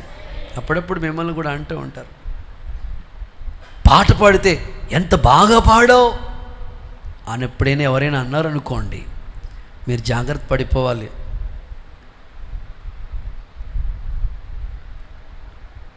ఇలాగ పైకి ఎగురుతూ ఉంటుంటే ఎప్పుడు ఎవరైనా చూసారా మీ వైపు అని అడిగిందంట కొంగల్ని ఈ తాబేలు. ఎవరు చూడలేదు మమ్మల్ని. చూసావా నాకెంత ఫాలోయింగో, స్తోత్రం చెప్పండి ఒకసారి. నాకెంతమంది వెంబడిస్తున్నారో నన్ను. అంతే. అలా అవునా, ఒకసారి వాళ్ళకి ఒకసారి టాటా చెప్పు అన్నదంట కొంగలు. అలా కింద పడిందంట. లారీ చక్రం ఎక్కేసింది 3 ముక్కలు. అసలు ఇంక మొత్తం అలా అట్టడికి వెళ్ళిపోయిందంట. నేను అనే మాట ఏమిటంటే, భక్తి గర్వం రాకూడదు క్రైస్తవ పిల్లలకి. నేను చేయకపోతే ఏమీ లేదు, నేనే ప్రార్థన చేయాలి, నేనే పాట పాడాలి, నేనే, అస్సలు ఆ మాట మీలోకి రాకూడదు. అది వచ్చిందంటే భక్తి ఆరిపోతుంది. భక్తి గర్వం రాకూడదు క్రైస్తవ పిల్లలకి. ఈరోజు చాలామంది చూడండి, ఒకప్పుడు వెలుగుతున్న వాళ్ళు ఎందుకయ్యా ఆరిపోతున్న పరిస్థితులు? భక్తి గర్వం. ఎఫ్రాయిం మనకన్నా చాలా భక్తిపరుడు తెలుసా? ఎఫ్రాయిం అసలు అబద్ధాలు ఆడలేదట. ఇలాంటి భక్తిపరుడు యొక్క భక్తి ఎందుకు ఆరిపోయింది? అన్యులతో కలిసిపోయాడు. ఈరోజు మీరు నిర్ణయం చేసుకోండి, ప్రభా నువ్వు భక్తి పరుల్ని ఏర్పాటు చేసుకోండి. దేవుడు పని ఎవరు పడితే వాళ్ళకి ఇవ్వడండి, ఆయన ఏర్పాటు ఉంటుంది. మనకు ఒక అవకాశం ఇచ్చాడు, దాన్ని మనం కాపాడుకుంటూ ఉండాలి. నేను కాకపోతే ఇంకొకరిని దేవుడు నియమించుకుంటాడు. ఇచ్చాడు, దాన్ని నమ్మకంగా చేసుకోవాలి. ప్రభా అలాగే శిరస్సు వంచి దేవుని పని చేసుకుంటూ వెళ్ళిపోదాం, పరిచర్యలో సాగిపోదాం, విశ్వాస జీవితంలో కాపాడుకుందాం. ఎప్పుడు ఎక్కడ అతిశయం కానీ భక్తి గర్వం కానీ మనలోకి రానివద్దండి. ఉపవాసం చేసిన, సహవాసం కలిగి ఉన్న, పరిచర్యలో ఆసక్తిగా ఉన్న, అస్సలు ఆ గర్వం అనేది కొంచెం కూడా మనలో కనపడకూడదు. అలాంటి వాళ్ళని దేవుడు సెలెక్ట్ చేసుకుని ఆయన కోసం ఏర్పాటు చేసుకుంటాడు. దేవుని ఏర్పాటులో మీరందరూ ఉందురుగాక. గట్టిగా సరే ఆమేన్ చెప్పండి. సో 3వ మాటలకు వస్తున్నాను. 3rd వన్, దేవుడు గురించి మనం ఏం తెలుసుకోవాలో కొన్ని మాటలు చెప్తున్నాను. 1, ఉద్దేశాలు. దేవుడు ఉద్దేశాలు ఎప్పుడు నిష్ఫలం కావు. 2, భక్తుల్ని దేవుడు చెప్పండి ఏర్పాటు చేసుకుంటాడు. 3వది, ఇది వెరీ ఇంపార్టెంట్, తిమోతికి రాసిన 2వ పత్రిక 3వ అధ్యాయం 1వ వచనం చూడండి ఒకసారి. తిమోతికి రాసిన 2వ పత్రిక 3వ అధ్యాయం 1వ వచనం. అంత్య దినములలో అపాయకరమైన కాలములు వచ్చునని తెలుసుకోండి. ప్రజెంట్ ఇప్పుడు ఆ సిచ్యువేషన్లోనే మనం ఉన్నాం. మూడవది, అపాయకరమైన కాలము వచ్చును అని తెలుసుకో. అంత్య దినాల్లో అపాయకరమైన కాలం. ఇప్పుడు ప్రెసెంట్ మనం ఎండింగ్ డేస్, అంత్య దినాల్లోనే ఉన్నాం, ఎండింగ్ డేస్లోనే ఉన్నాం. ఈ అంత్య దినాల్లో అపాయకరమైన కాలం ఒకటి వచ్చును అని మీరు తెలుసుకోండి. క్రైస్తవుడు తెలుసుకోవాల్సింది ఏంటో తెలుసండి, అపాయకరమైన కాలం. ప్రెసెంట్ ఇప్పుడు ఈ సిచ్యువేషన్లో ప్రతి సంఘం, ప్రతి క్రైస్తవుడు తెలుసుకోవాలి, అంత్య దినాల్లో మనం ఉన్నాము, అపాయకరమైన కాలాల్లో ఉన్నాము. ఈ విషయాన్ని ప్రతి క్రైస్తవుడు గుర్తుపెట్టుకుని ఆత్మీయ జీవితంలో అడుగులు ముందుకేసుకుని వెళ్ళాలి. అక్కడ అంత్య దినాల గురించి దైవజనుడు మాట్లాడుతూ చాలా విషయాలు, ఇంచుమించు 19 విషయాలు చెప్పుకుంటూ వచ్చాడు. అంత్య దినాల్లో మనుషులు ఎలా మారిపోతారో, అంత్య దినాల్లో ప్రజల పరిస్థితి ఎలా ఉంటుందో చాలా డీటెయిల్స్గా చెప్పాడు. ఇందులో నేను మీకు ఒక 3 సందర్భాలు చెప్తాను. యాకోబు కూడా చెప్పాడు. 12 మంది కొడుకుల్ని పిలిచి, ఇదిగో అంత్య దినముల్లో మీకు సంభవించబోయేదాన్ని మీకు చెప్తాను. ఆది కాండంలోనే చెప్పేశాడు. అంత్య దినాల్లో ఏం జరుగుతుందో ఆది కాండంలోనే చెప్పాడు. ఇటు యాకోబు చెప్పాడు, ఇటు పౌలు చెప్పాడు, సాక్షాత్తు యేసుక్రీస్తు ప్రభు కూడా చెప్పాడు. జరగబోయే వీటన్నిటిని మీరు తప్పించుకోండి. యుద్ధాలు, కరువులు, భూకంపాలు ఇవన్నీ వస్తాయి. పంచభూతములు మహావేంద్రముతో లయమయ్యే రోజులు వస్తాయి. ప్రభువు చెప్పాడు, యాకోబు చెప్పాడు, పౌలు చెప్పాడు. వీళ్ళ ముగ్గురు చెప్పిన మాటల గురించి త్వరగా అపాయకరమైన కాలాల గురించి మాట్లాడతారు. యాకోబు చెప్పిన మాటలు చూద్దాం ఒకసారి. ఆది కాండ గ్రంథం 49వ అధ్యాయం 1వ వచనం చూడండి ఒకసారి. ఆది కాండ గ్రంథం 49వ అధ్యాయం 1వ వచనం చూడండి ఒకసారి. యాకోబు తన కుమారుల్ని పిలిపించి ఇట్లనెను, మీరు కూడి రండి, అంత్య దినాల్లో జరగబోయే సంభవించబోయే సంగతులు మీకు తెలియజేస్తున్నాను. ఎప్పుడు చెప్పాడు ఇది? ఆది కాండంలోనే చెప్పాడు అంత్య దినాల్లో ఏం జరుగుతుందో. యాకోబు తన 12 మంది కొడుకుల్ని పిలిచిలా అంటున్నాడు, కూడి రండి, అంత్య దినాల్లో జరగబోయే దాని గురించి మీకు చెప్తాను అని చెప్పాడు. ఒక్కొక్కరి క్యారెక్టర్ గురించి చెప్పుకుంటూ వచ్చాడు. రూబేన్ ఉన్నాడా, ఆయన క్యారెక్టర్ గురించి మాట్లాడాడు. షిమ్యోను, లేవి వాళ్ళ కోప పరిస్థితులు, హంతకులుగా ఉన్నారని వాళ్ళ గురించి మాట్లాడాడు. ఆ తరువాత బెన్యామీను, చీల్చబడుతున్న తోడేళ్ళు, దాను గురించి మాట్లాడాడు, నఫ్తాలి గురించి మాట్లాడాడు, గాదు గురించి మాట్లాడాడు. ఒకడేమో కట్లపాములా ఉన్నాడంట. అన్నీ చెప్పి లాస్ట్కి వచ్చినప్పటికి ఏమంటాడంటే, వారి ఆలోచనలో చేరొద్దు. అంత్య దినాల్లో ఇలాంటి పరిస్థితులు, వ్యక్తుల యొక్క మనస్తత్వాల గురించి మాట్లాడాడు. యేసు ప్రభు చెప్పాడు, జరగబోయే వీటన్నిటిని తప్పించుకోండి అన్నాడు. ఇక్కడ పౌలు అంటున్నాడు, ఇట్టి వారికి నువ్వు విముఖుడువై ఉండు. అంత్య దినాల్లో ఏం జరుగుతుంది? నోవాహు కాలం ఎలా ఉంది, నోవాహు దినములు ఎలా ఉన్నాయి, అలా ఉన్నది ప్రస్తుత కాలం. లోతు కాలం ఎలా ఉంది, సేమ్ అలా ఉంది ప్రజెంట్ సిచ్యువేషన్. అందుకనే అపాయకరమైన కాలాలు వస్తాయి అని మనం తెలుసుకోవాలి. ఒక క్రైస్తవులుగా కనీసం వివేచన జ్ఞానం మనకు ఉండాలి. ఈ అంత్య దినాల్లో మనుషుల యొక్క మనస్తత్వాన్ని గురించి అక్కడ మాట్లాడుకుంటూ వచ్చాడు. ఒకసారి చదువుదాం ఆ మాటలు. తిమోతికి రాసిన 2వ పత్రిక 3వ అధ్యాయం 1 నుంచి కంటిన్యూగా కొన్ని మాటలు చదువుతారు, విందాం జాగ్రత్తగా. ఒక్కొక్కటి త్వరగా చెప్తాను. ఎలాగనగా మనుషులు స్వార్థప్రియులు, మనుషులు స్వార్థ ప్రియులు అయిపోతారంట. అంటే మనుషుల్లో స్వార్థం పెరిగిపోతుంది. ధనాపేక్ష, బెంకములాడేవాడు, అహంకారం కలిగిన వాడు, దోషకులు, తల్లిదండ్రులకి అవిధేయులు, కృతజ్ఞత లేని అస్సలు కొంచెం కూడా కృతజ్ఞత ఉండదట, అపవిత్రులు, అనురాగరహితులు, అతిద్వేషులు, అపవాదకులు, అజితేంద్రియులు, క్రూరులు, సజ్జన ద్వేషులు, ద్రోహులు, మూర్ఖత్వం కలిగిన వాళ్ళు. దేవుని కంటే ఆ మాట చూడండి, సుఖాన్ని ఎక్కువగా ప్రేమించే వాళ్ళంట. పైకి భక్తి ఉంది కానీ శక్తి లేని వాళ్ళుగా మారిపోతుంది. ఇట్టి వారికి నువ్వేం చేయాలి తెలుసా? విముఖుడువై ఉండు. నేటి దినాల్లో, అంత్య దినాల్లో ఏం జరుగుతుందో చెప్పినారు. ఇలాంటి జరుగుతున్నప్పుడు మనం ఏం చేయాలి తెలుసా? వీటికి వేరుగా, ప్రభా నాలోనికి స్వార్థం రానివ్వద్దు, నాలోనికి ఇదిగో కృతజ్ఞత లేని జీవితం రానివ్వద్దు,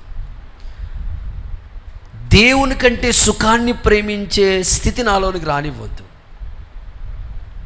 ఒక్క రాత్రి ప్రభుతో గడిపితే అది ఎంత గొప్ప భాగ్యం. దేవుడు అవకాశం ఇచ్చాడు. ఏమో ఇలాంటి అవకాశాలు ఉంటాయో లేదో తెలియదు మనకి. దేవుడి కంటే సుఖం ఎక్కువ అవ్వకూడదు మనకి. ప్రభా జ్ఞాపకం చేసుకోండి అయ్యా, ఈ అంత్య దినాల్లో, అపాయకరమైన కాలంలో ఇలాంటి వాటికి నన్ను విముఖుడిగా ప్రత్యేకపరచిన ఆయన అని ప్రార్థన చేసుకోగలిగితే దేవుడు నీ ఆత్మీయ జీవితాన్ని కడతాడు. ఒక క్రైస్తవుడిగా నువ్వు తెలుసుకోవాల్సిన ఈ విషయాన్ని నువ్వు తెలుసుకుని 10 మందికి చెప్పేవాడిగా దేవుడు నీ జీవితాన్ని కట్టునుగాక. కొంచెం గట్టిగా ఆమేన్ అని చెప్పండి.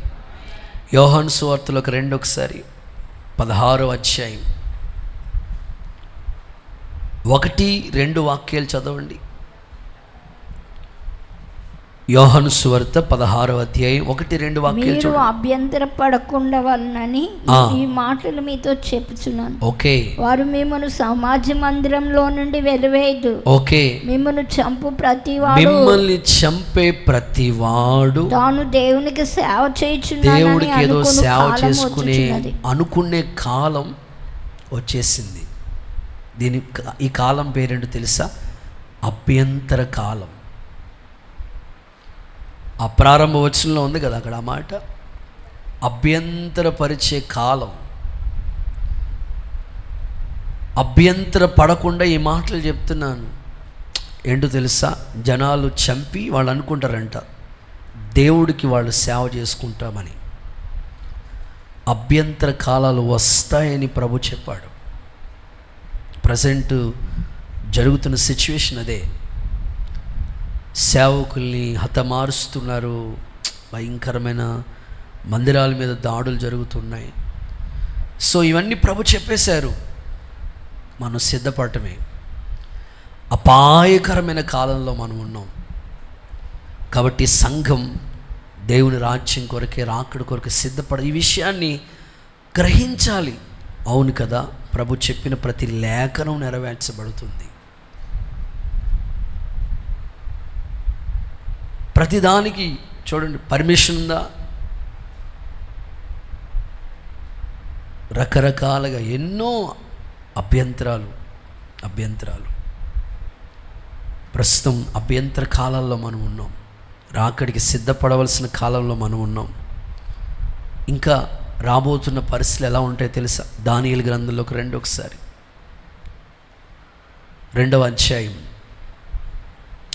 28వ వచనం, 41వ వచనం. దానియేలు ప్రవచన గ్రంథం 2వ అధ్యాయం 28, 41. మర్మములను బయలుపరచగల దేవుడు ఒక్కడు పరలోకమందున్నాడు. అంత్య దినముల్లో కలగబోయే దానిని ఆయన రాజుకు నెబుకద్నెజర్ రాజుకు ముందుగానే దేవుడు చెప్పాడు. ఏం చెప్పాడు? చేతి సహాయం లేని ఒక రాయి వచ్చి ఆ ప్రతిమను తుత్తినీలుగా చేస్తుంది. ఆ రాయి గురించి మాట్లాడుతూ ఆ ప్రతిమను గురించి మాట్లాడాడు. ఆ ప్రతిమ గురించి ఏమని మాట్లాడతాడంటే, ఆ ప్రతిమ తల బంగారంతో ఉందంట, శిరస్సు బంగారం, భుజములు వెండి, మోకాళ్ళు ఇనుము, పాదాలు ఇనుము ప్లస్ మట్టి. దీని అర్థం ఏంటి? నెబుకద్నెజర్ రాజుకి దేవుడు కల రూపంలో చెప్పాడు. ఆ భావం చెప్పడానికి దానియేలు తీసుకొచ్చాడు. దానియేలు ఆ కల భావం రాజుకు చెప్తున్నాడు. అయ్యా రాజా, దేవుడు నీకు ఇచ్చిన కల ఏంటో తెలుసా? అంత్య దినాల్లో, చివరి దినాల్లో జరిగే ఆ కళ యొక్క భావం ముందుగానే నీకు దేవుడు తెలియజేశాడు అని ఆ కళ భావం చెప్పి దాని యొక్క అర్థం చెప్తున్నాడు. చూడండి, లాస్ట్కి వచ్చినప్పటికి 41వ వచనం చూడండి ఒకసారి. పాదములను వేళ్ళను కొంత మట్టుకు కొమ్మరి మట్టి దానిగాను, కొంత మట్టుకు ఇనుపదిగాను నున్నట్టు తమకు కనబడింది. ఓకే, గనుక ఆ రాజ్యంలో భేదములుండును. ఆ రాజ్యములో భేదాలు ఉంటాయి. అయితే ఇనుము బురదతో కలిసి బురదతో కలిసి ఉన్నట్లుగా కనబడను గనుక ఆ రాజ్యము అలాగుంటుంది. ఆ రాజ్యము ఇనుము వంటి బలము గలదై ఉండును. పాదములు వేళ్ళు కొంత మట్టుకు ఇనవిగాను, ఓకే, కొంత మట్టుకు మట్టివిగాను ఉన్నట్లు ఆ రాజ్యం ఒక విషయంలో బలంగాను, ఒక విషయంలో నీరసంగాను ఉండును. ఆ సందర్భాలన్నీ మీరు చదువుకుంటూ వెళితే అక్కడ చాలా విషయాలు చెప్తావు. ఒకరికొకరు పొసకకు ఉంటారు, రాజ్యంలో భేదాలు ఉంటాయి. సో ఇవన్నీ జరగబోయేవన్నీ దేవుడు ముందుగానే గ్రంథంలో గ్రంథస్థం చేశాడు. అందుకని క్రైస్తవ బిడలు తెలుసుకోవాల్సింది ఏంటంటే అపాయకరమైన కాలం ఒకటి వస్తుందని తెలుసుకోవాలి. దాని కొరకు మనం చేసేది ఏమి లేదు, ప్రిపేర్, సిద్ధపడటమే. ప్రభు చెప్పాడు, జరుగుతాయి, తప్పకుండా మనం సిద్ధపడాలి. అక్కడ ఒక మాట వెరీ ఇంపార్టెంట్గా చెప్పాడు, ఒకరికి ఒకరు పొసకకు ఉంటారు, భేదాలు వస్తాయి. నిజమే, ప్రస్తుత కాలం ఇటు సమాజంలోనూ భేదాభిప్రాయాలే, సంఘాల్లోనూ భేదాభిప్రాయాలే, కుటుంబాల్లో కూడా భేదాభిప్రాయాలు ఏర్పడుతున్నాయి. ఏంటి ప్రభు ఇలాంటి పరిస్థితులు? ప్రభు రాకడికి సంబంధించినవన్నీ కూడా నెరవేర్చబడిపోతున్నాయి. రెండు చేతులతో ఒకసారి హల్లెలూయా చెప్తారా? ఇంకొంచెం గట్టిగా హుషారుగా చెప్తారా? ఈ మధ్యకాలంలో ఒక దైవజనుడు చెప్తే విన్నానండి. ఉదయకాలం తెల్లవారుజామున 5 గంటలకి ఆ విశ్వాసి పాస్టర్ గారికి ఫోన్ చేసి, అయ్యగారు వందనాలండి అన్నదంట. ఏంటమ్మా ఇంత పొద్దున్నే ఫోన్ చేస్తాం, మాకు ఇంకా స్తోత్ర ప్రార్థన అవ్వలేదు, ఏంటమ్మా 5 గంటలకే ఫోన్ చేసి, ఏంటి తల్లి గారు అని. అయ్యగారు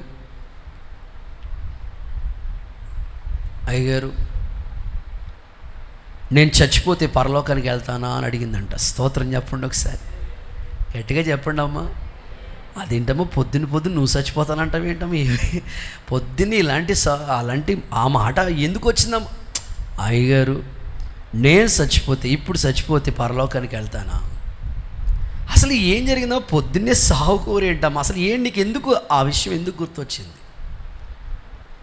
ఆ తల్లి చెప్తుందంట, అయ్యగారు మా అత్తమ్మకి బాగాలేదు, రాత్రే హాస్పిటల్ తీసుకెళ్లారు, కాకినాడ హాస్పిటల్ తీసుకెళ్లారు, జాయిన్ చేశారు, తెల్లవారు 3 గంటలకి చనిపోయింది. ఆవిడ చనిపోతే నువ్వు చనిపోతావని ఆ మాట ఎందుకు వచ్చింది? అలా కాదయ్య గారు, మా అత్త నేను మాట్లాడుకుని 5 సంవత్సరాలు అయిందండి అయ్యగారు. స్తోత్రం చెప్పండి ఒకసారి. సీరియస్గా ఉన్నారేంటి మీరు? 5 ఏళ్ళు అవుతుండండి అయ్యగారు. 5 ఏళ్ళు మా అత్తతో నేను సమాధానం పడలేదు. మా అత్తకి నాకు భేదాభిప్రాయాలు ఉన్నాయి, ఆవిడ చనిపోయింది, నేను పరలోకం వెళ్తానా అయ్యగారు అని అడిగిందంట. ఇప్పుడు ఈ ప్రశ్న మిమ్మల్ని అడిగితే మీరే సమాధానం చెప్తారు? ఎంతమందితో సమాధానంగా ఉంటున్నారు మీరు? ఎంతకాలం ఇంకా భేదాభిప్రాయాలు ఉంటే ఎత్తబడే గుంపులో మనం ఉండలేం కదా. అంత్యదినాలు ఇలాంటివి జరుగుతాయి. మట్టికి ఇనుముకి ఒకదానికొకటికి సెట్ అవ్వదు, అలాంటి భేదాభిప్రాయాలు వచ్చేస్తాయి. క్రైస్తవ పిల్లలు చాలా జాగ్రత్తగా భక్తి చేయాలి, సిద్ధపడాలి రాజ్యం కోసం. రాకడకు సంబంధించిన ఏర్పాటుకు సిద్ధపడాలి. పరిశుద్ధాత్ముడు మీ గుండెల్లో ఈ దైవ భయాన్ని కలుగు చేయనుగాక. కుడి చేతులు పైకెత్తి ఒకసారి అందరూ ఆమేనండి. ఓకే, ఇక 4, 5 త్వరగా రిఫరెన్స్లు ఇచ్చేసి ముగిచ్చేస్తాను. ఓకే, 4వ మాట, ఇంకా మనం ఏం తెలుసుకోవాలి అంటే యోహాను మొదటి పత్రిక 4వ అధ్యాయం 6వ వాక్యం చదవండి ఒకసారి. యోహాను మొదటి పత్రిక 4వ అధ్యాయం. దేవుని సంబంధులం, దేవుణ్ణి ఎరిగినవాడు మన మాట వినును. ఓకే, దేవుని సంబంధి కానివాడు మన మాట విండు.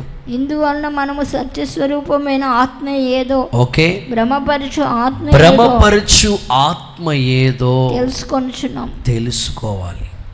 4వది, భ్రమపరచు ఆత్మ ఏదో తెలుసుకోవాలి. ప్రతి క్రైస్తవుడు కూడా దేవుడి గురించి నువ్వు తెలుసుకోవాల్సిన ఏంటో తెలుసా? భ్రమపరచు ఆత్మ ఏదో తెలుసుకోవాలి. సత్యస్వరూపకు ఆత్మ ఏదో, భ్రమపరచు ఆత్మ ఏదో, కనీసం నీకు ఆ అవగాహన తెలియాలి. ఆ 4వ అధ్యాయంలోనే మొదటి వచనంలో చెప్పాడు, ఆయా ఆత్మలు దేవుని సంబంధమైనవి కావో పరీక్షించండి.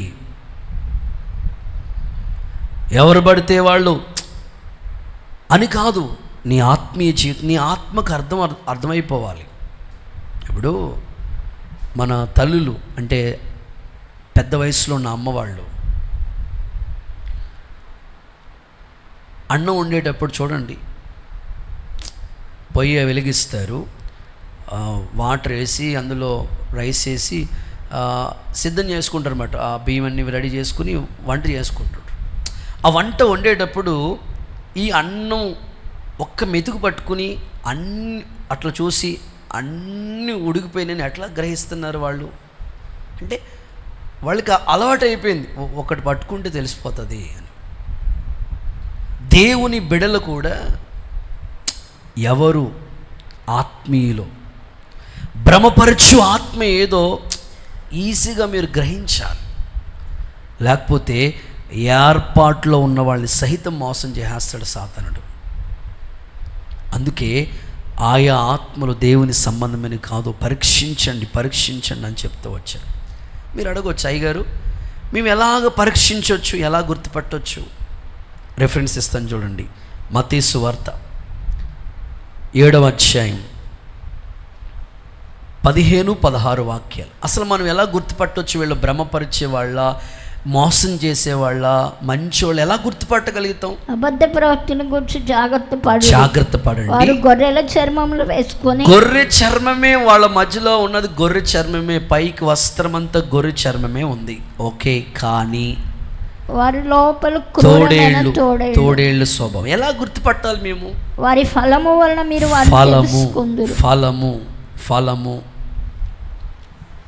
ఫలము క్రియ.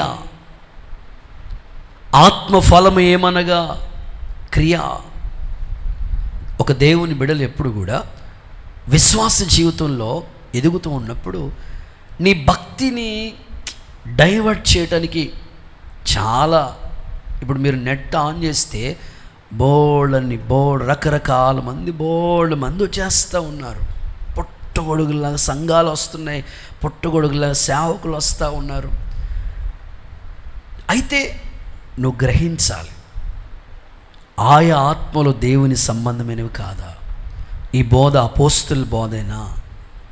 ఇది ఆత్మీయంగా ఉన్నదా? ఇది బైబిల్లో ఉన్నదా? వాక్య ఆధారమేనా? కనీసం నువ్వు గ్రహించాలి, గుర్తించాలి. అలా గ్రహించకపోతే ఏర్పాట్లో ఉన్నవాళ్ళు సహితం మోసపోతారండి. అందుకని ఒక క్రైస్తవుడిగా నువ్వు గుర్తించు, తెలుసుకో, ఆయా ఆత్మలు దేవుని సంబంధమైనవి కాదు. తప్పకుండా దేవుని పిల్లలు గ్రహించాలి. ఆ మాటలు వింటుండగానే వాళ్ళకి అర్థమైపోవాలి, ఇది స్పిరిచువల్గా ఉందా లేదా, ఇది ఆత్మ సంబంధమైన సహవాసమేనా, గ్రహించాలి.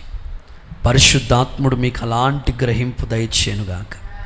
చివరి మాట, ఆఖరి మాట, యోహాను మొదటి పత్రిక 2వ అధ్యాయం 18వ వచనం చూడండి.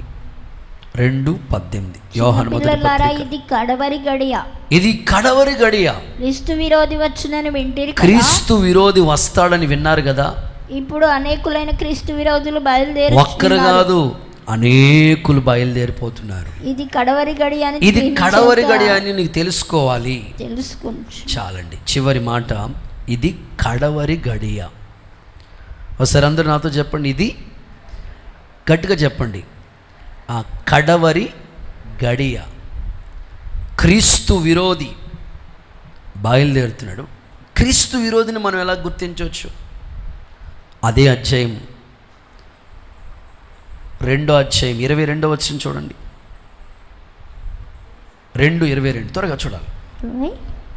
2:22 అదే మొదటి యోహాను పత్రిక 2వ అధ్యాయం 22. క్రీస్తు కాడని చెప్పువాడు, యేసు క్రీస్తు కాడని చెప్పువాడు తప్ప ఎవడబద్ధికుడు? తండ్రిని కుమారుని ఒప్పుకొనని వాడే క్రీస్తు విరోధి. నువ్వు గుర్తుపెట్టుకోవాలి. తండ్రిని ఒప్పుకోవట్లేదా?